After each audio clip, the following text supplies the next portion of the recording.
नमस्कार। बड़ी खबर है जहां आपको बता दें, राहुल गांधी ने पूर्व में अपने जो वादा किया था कि वे एक बड़ा खुलासा करेंगे वोट कार्ड और चुनाव आयोग से संबंधित, वह खुलासा जिसका असर उन्होंने कहा था कि हाइड्रोजन बॉम्ब की तरह होगा, आखिरकार वह तय समय पर उन्होंने खुलासा किया। इस खुलासे में उन्होंने शुरू में कहा कि व्यंग्यात्मक रूप से कि यह कोई एज बॉम्ब नहीं है, वो बाद में आएगा। यानी जाहिर है कि वो एज को लेकर भी कुछ खुलासा आने वाले दिनों में कर सकते हैं। बहरहाल काफ़ी कुछ उन्होंने वोटर आईडी और चुनाव आयोग को लेकर कहा, सीधे कटघरे में खड़ा किया सरकार और चुनाव आयोग को। क्या कुछ कहा है, चलिए आपको सीधे सुनाते हैं राहुल गांधी के ही जुबानी। ये एच बॉम्ब तो नहीं है, एच बॉम्ब आ रहा है, हाइड्रोजन बॉम्ब आ रहा है। ये एक और उदाहरण है वोट चोरी का। पिछली बार मैंने आपको एडिशंस के बारे में बताया था, ये हम आपको डिलीशंस के बारे में दिखा रहे हैं, और सबूत के साथ हम आपको दिखाएंगे कि ये जो डिलीशंस हुए हैं ये सेंट्रलाइज तरीके से कॉल सेंटर के प्रयोग करके, सॉफ्टवेयर के प्रयोग करके किए गए हैं। हमारे पास इस प्रेजेंटेशन में जो मैंने आपको अभी दिखाया 100% सबूत है, प्रूफ है कि ज्ञानेश कुमार जी, हिंदुस्तान के चीफ इलेक्शन कमिश्नर, वोट चोरों की रक्षा कर रहे हैं। और यह मैं आपको अभी दिखाने जा रहा हूं। हर इलेक्शन में हमें रिपोर्ट आती थी कि वोटर्स डिलीट हो रहे हैं, कांग्रेस वोटर्स डिलीट हो रहे हैं, ऑपोजिशन के वोटर्स डिलीट हो रहे हैं, दलित वोटर्स डिलीट हो रहे हैं, आदिवासी हो रहे हैं, माइनॉरिटी वोटर्स डिलीट हो रहे हैं, ओबीसी वोटर्स डिलीट हो रहे हैं। मगर जब डिलीट होते हैं ऑपोजिशन के ही होते हैं। कर्नाटक में आलंद कंस्टिट्यूंसी है, यहां पे चोरी पकड़ ली, कोइंसिडेंस से पकड़ी। वहां की जो बीएलओ थी उसने देखा कि उसके रिश्तेदार को डिलीट कर दिया गया था। जैसे चोरी पकड़ी जाती है, कोई छोटी सी गलती हो जाती है, हाथ आ जाती है। आलंद में 6018 वोटर्स डिलीट हुए, उसमें से इनकी रिश्तेदार थे। उन्होंने पता लगाया कि मेरे रिश्तेदार को डिलीट किसने किया। पता लगा कि पड़ोसी ने रिश्तेदार को डिलीट किया। बीएलओ ने जाके पड़ोसी से पूछा कि भाई आपने मेरे रिश्तेदार को क्यों डिलीट किया। पड़ोसी ने कहा मैंने तो नहीं किया। बीएलओ सस्पिशियस हो गई, शक पड़ा, उसने प्रोसेस चालू कर दी।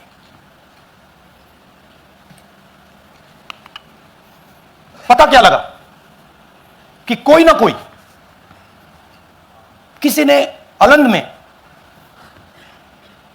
वोटर डिलीशन सिस्टमैटिकली ऑर्गेनाइज तरीके से, सेंट्रलाइज तरीके से किया। हमें यह नहीं मालूम कि आलंद में कितने वोटर डिलीट हुए, क्योंकि इससे बहुत ज्यादा हो सकते हैं। 6000, तकरीबन 6000 पकड़े गए, उस पर इन्वेस्टिगेशन हो गया। क्या पता लगा कि फाइलिंग ऑटोमेटिकली ऑनलाइन हो रही है।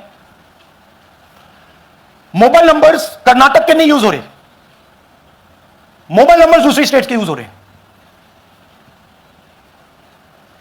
इनफैक्ट कर्नाटक के नंबर थे ही नहीं उसमें। मतलब आप दिल्ली में बैठे डिलीट कर रहे हो, आपका नंबर तमिलनाडु का है। आप गुड़गांव में डिलीट कर रहे हो, आपका नंबर झारखंड का है। और जब हम चेक कर रहे हैं कि भैया आपका नंबर है, तो आपका नंबर है ही नहीं, किसी और का नंबर है। और टारगेट करके कांग्रेस वोटर्स को डिलीट किया गया। ये गोदाबाई जी हैं, इनके नाम पर 12 वोटर्स डिलीट किए गए। इनको मालूम ही नहीं, इनको पता ही नहीं कि इन्होंने 12 वोटर्स डिलीट किए। दिखाइए जरा, ಇಲೆಕ್ಷನ್ ಟೈಮ್ ಈಗ ये इनका वीडियो है। ನಾ ಅರ್ಜಿ ಹಾಕಿಲ್ಲ, ನನಗೆ ಅದಕ್ಕೆ ಸಂಬಂಧ ಇಲ್ಲ। ಅದು ಯಾರು ಹೊಟ್ಟಿ ಕಿಚ್ಚಿ ಯಾರು ಏನ ಹಾಕ್ಯಾರ ಅನ್ನೋದು ನನಗೆ ಗೊತ್ತಾಗಿಲ್ಲ। तो इनको आइडिया नहीं है कि इन्होंने वोटर्स डिलीट कर दिए।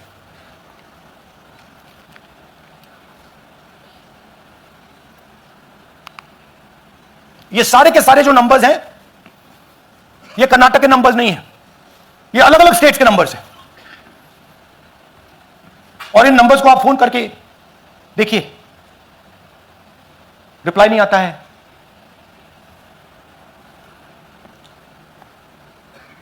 तो सवाल यह है कि किसके नंबर्स हैं, ये किसने ऑपरेट किए, जब इन्होंने ऑपरेट किए ये कहां थे, आईपी एड्रेस क्या था, ओटीपी कैसे जनरेट हुआ, कहां गया, यह सवाल है। यह दूसरा उदाहरण, सूर्यकांत जी जो अभी स्टेज पे आए थे, इन्होंने 12 वोटर्स को 14 मिनट में डिलीट कर दिया। आप फॉर्म भरने की कोशिश कीजिए, डिलीशन फॉर्म भरने की कोशिश कीजिए, देखिए। और जब हमने इनसे पूछा कि भैया आपने ये कैसे किया, वो कहते हैं मैंने तो नहीं किया, मैं तो जानता ही नहीं हूं।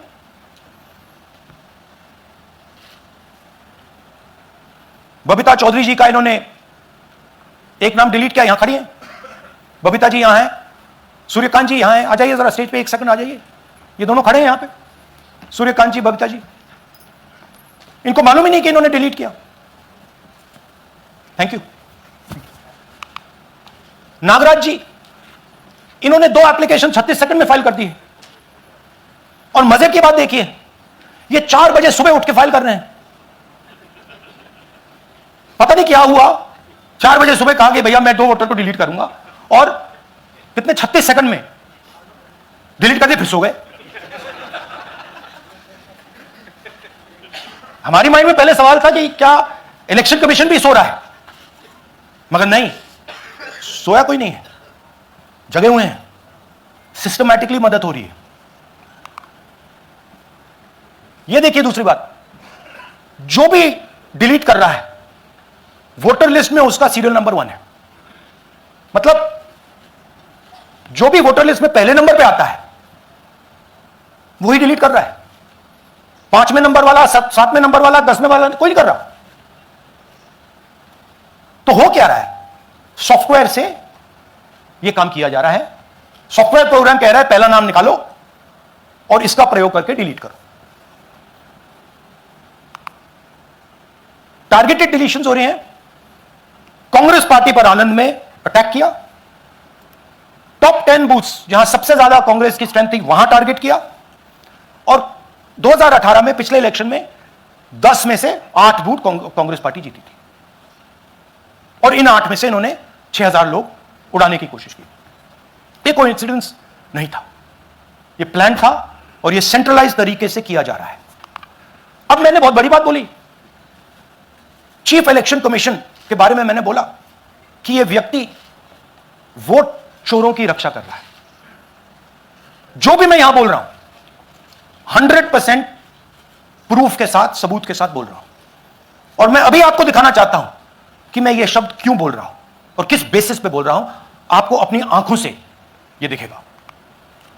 कर्नाटका सीआईडी ने केस चालू किया कि वोटर कौन है, ये फोन किसके हैं, ये आईपी एड्रेस क्या है, ओटीपी कहां गया, इन चीजों के बारे में इन्वेस्टिगेशन शुरू होती है। कर्नाटक सीआईडी ने हिंदुस्तान के इलेक्शन कमीशन को 18 चिट्ठियां लिखी हैं। हमें आप यह इंफॉर्मेशन दीजिए, बिल्कुल क्लियर है, डेस्टिनेशन आईपी दीजिए, डिवाइस डेस्टिनेशन पोर्ट दीजिए, ओटीपी ट्रेल दीजिए, फोन नंबर्स दीजिए, फोन नंबर्स के मालिकों के नाम दीजिए। क्लियरली पूछा है, नो आंसर। 18 चिट्ठी CID Karnataka, no answer from chief election commissioner, no answer from election commission. Timeline देखिए,